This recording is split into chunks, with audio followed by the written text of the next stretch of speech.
क्रिस्त ते बोजा बोगाच्या भावांनी आनी भयणीनो, मेयाच्या 18 तारखेर आमच्या फिरगजेंत कायुगा म्हणल्या जाग्यार ऑंटॅरियो कॅनडांत आमकां क्रिसमसो सक्रामेंत घेवची भुरगीं आयतीं जाल्लीं. थंयसर बिस्प हजर आसलो आनी बिस्पान क्रिस्म दिवच्या पयलें ताच्या शर्मा वेदाळा एक थोडो वेळ भुरग्यां सांगाता नियाळ करूंक म्हणून थोडीं सावालां तांचे लागीं विचारलीं. ताणें पयलें विचारलें क्रिस्म म्हूण सांगल्यार कितें आनी ताच्या उपरांत देवा तें कितले जण आसात आनी पवित्र त्रिंदाद म्हूण सांगल्यार कितें म्हणून विचारल्या सवालाक एकलो तरणाटो उठून उबे रावन म्हणलो पवित्र त्रिंदाद म्हूण सांगल्यार देवा तें तेग जाण आसात तो एक देव म्हणून. तो बिस्प कितें म्हणलो बरें तें सवाल जावयेत पूण तें सोडोवन म्हाका सांगचें की देवा तें तेग जाण आसात बाप पूत आनी पवित्र आत्मा इल्लें सोडोवन सांगचें की. ताका तो वळ त्या तरणाट्यान जवाब दिली तो एक मिस्तेर म्हज्यान सोडोवन सांगूंक जायना बिस्पानो म्हणलो. आनी तो व्हड बिस्प म्हणलो बरें तुका दोतोन शिकयल्ली कोणें. ताका म्हणलो म्हज्या विगारान. बरें मोगाळ बाब भयणीनो, पवित्र त्रिंदाद म्हणटा आसतना आमकां सोमेस्तांक विशेश तरान ताचे विशयांत विवर दिवंक जायना. कित्याक एक देव तेग जण बाप पूत आनी पवित्र आत्मा. आनी आमच्या जिवितांत आमी पवित्र त्रिंदादीचे विशयांत नियाळ करता आसतना आमी चिंतूंक जाय कशें हो देव आमकां दोळ्यांक दिश्टीक फोडा नातुरलो जेजू मुखांत्र ह्या संवसाराक आयलो, आमचे संगीन जियेलो, आमचे संगी रावलो, आमचे संगी खाण जेवण ताणें सेवलें, आमचे संगी आशिल्ल्या दुबळ्या धाकट्यांक ताणें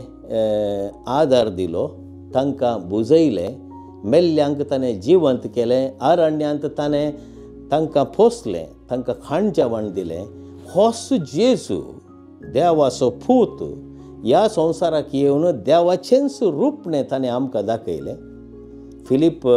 आपोस्तलाक ताणें सांगलें जो कोण म्हाका पळयता तो बापाक पळयता म्हणलो. आनी तशेंच जो आमच्या वांजेलांत जायते फावटी जेजून सांगिल्लीं उतरां हांव बापा सरशीन वेतलो आनी तुमकां स्पिरिताक धाडटलो म्हूण सांगल्यार हांव बापा सरशीन स्पिरिताक धाडटलो म्हणटस हांगासर आमकां खात्री जाता देवा थंय तेग जण आसात आनी ते तेग जण एकाच हंताचेर आसात. तांचे थंय चड उणें ना. पवित्र आत्मो जेजू देवाचो पूत आनी देवा थंय आसलोलो संबंद मुखांत्र येवचो तो स्पिरीट आमी जाणाव. गेल्या त्या हप्त्यांत आमी संभ्रमलें पेंतेकॉस्ट फेस्त.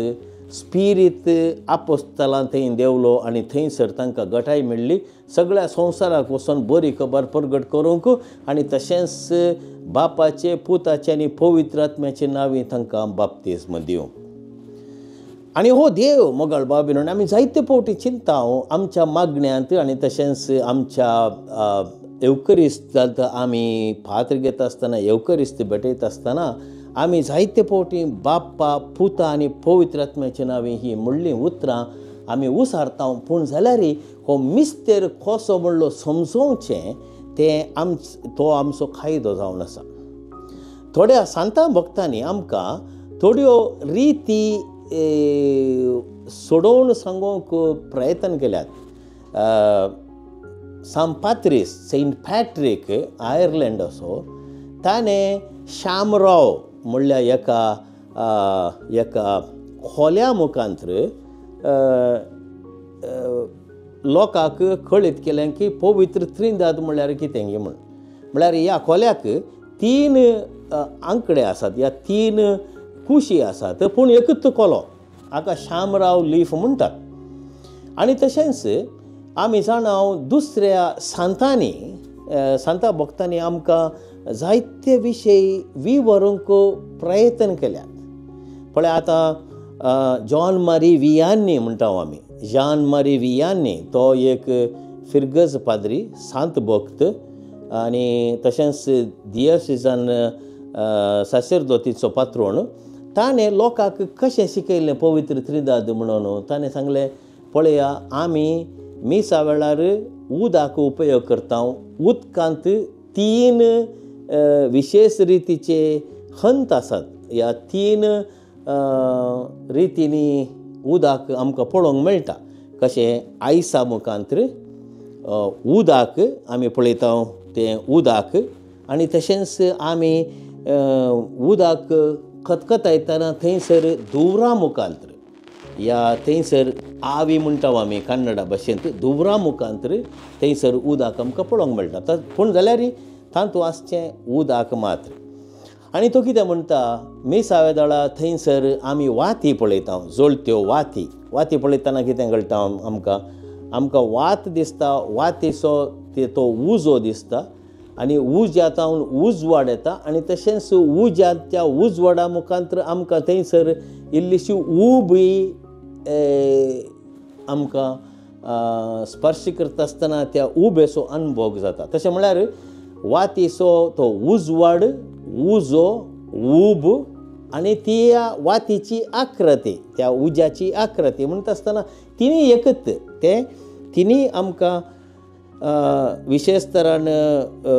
कुडके करून समजोवंक जायना तें एका रितीन आमी समजोवचें पळय आमी आतां एक फूल पळयलें तर फुलांत एक रंग आसा थंयसर फुलाचो स्वाद आसा आनी त्या फुलाची सोबाय आसा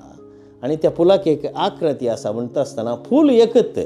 पूण थंयसर विविध रितीचे विशय आमकां पळोवंक मेळटा तशेंच देव एक देव आनी थंयसर तेग जाण म्हणटा आसतना आमी समजून घेवंक जाय आमच्या जिवितांत हो एक विशेष मिस्तेर तो आमी आमच्या सदांच्या जिवितांत आमी समजोवंक घेवंक जाय पूण आमकां सुमेस्तांक मोगाळ भाव भयणीनो भोवस उत्तेब आनी भोवस गरजेचे पवित्र त्रिदादीच्या विशयान समजून घेवंक आमचो जेजू ह्या संवसाराक आयलो देव ह्या संवसाराक आयलो ह्या संवसाराक येवन आमचे बरी तो जियेलो आमचे बरी तो वळवळ्ळो हांसलो रोडलो कठीण कश्ट दूख ताणें भोगलें मरण पावलो मरणांत तावन जिवंत जालो हीच एक खात्री आमकां सुमेस्तांक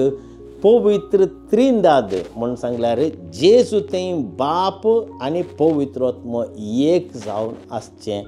आमी देखता जेजूच्या दिसपट्ट्या जिवितांत तर मोगाच्या भाव भयणीनो आमी ह्या त्रिदादीचो अनुभव कसो करचो पयल्यान पयलें आमच्या जिवितांत आमी खुर्साची खूर काडटा आसतना बापाचे पुताचे आनी पवित्र आत्म्याचे नांवी आनंद बापा काडटा आसतना खुर्साची खूर आमी काडटा आसतना आमी समजून घेवंक जाय आमी जियेता त्रिदादीचें जिवीत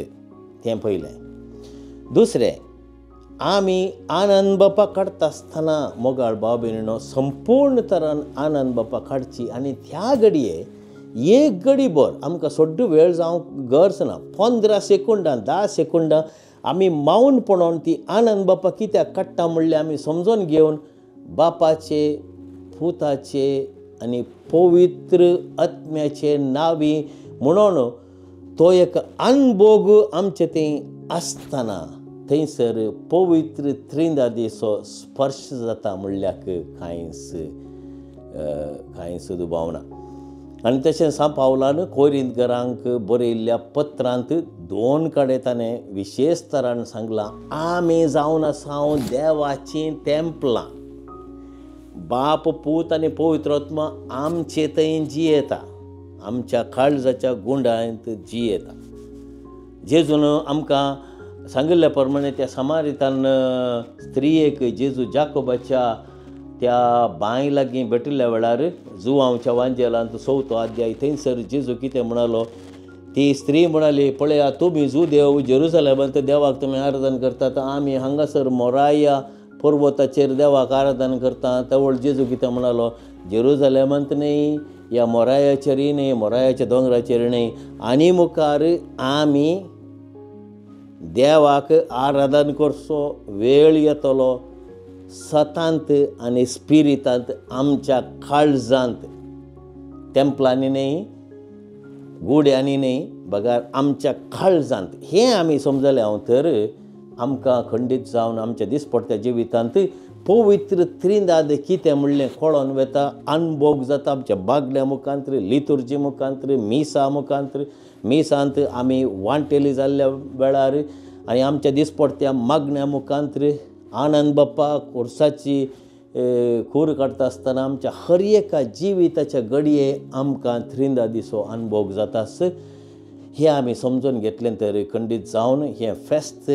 भोव अपुरबायेचें जातलें आनी ह्या फेस्ता मुखांतर आमच्या जिवितांत चड आनी चड उर्बा आमकां सोडटली. आमच्या जिवितांत आमी जेजूचो मोग करूंक जाय आनी ह्या जेजूच्या मोगा मुखांतर बापा थंय आमी वयतले